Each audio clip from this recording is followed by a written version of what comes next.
When the Russians took these villages north of Kyiv, they came for the men. It didn't matter how old they were.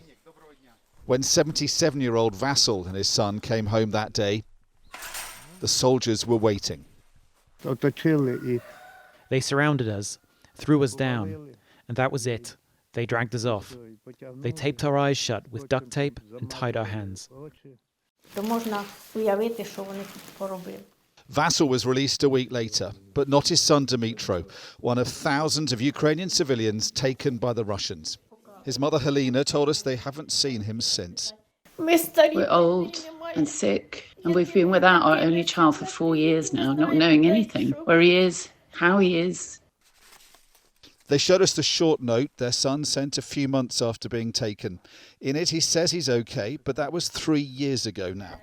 The Russians have told them nothing, leaving them in an agony of uncertainty. The feeling is just grief, despair. It's crushing that nothing helps. We've done everything we possibly could, reached out to everyone.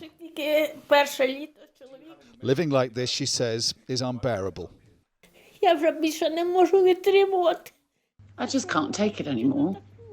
Why is my child suffering like this? It's been 4 years. All we get are endless talks and more talks, and nothing changes. I could die any day and never see my child again.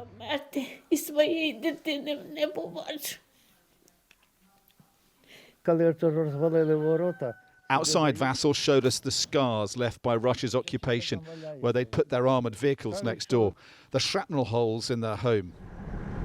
This was as far as the Russians reached in their advance on the capital, before turning back and taking their captives with them.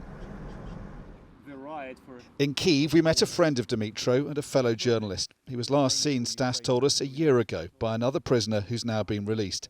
Dmytro had lost half his body weight and most of his teeth. We just can't imagine what can happen with the mind of human being that captured and spends 3 years in that conditions. To be honest, I don't know how to help him, and that's the most terrifying thing.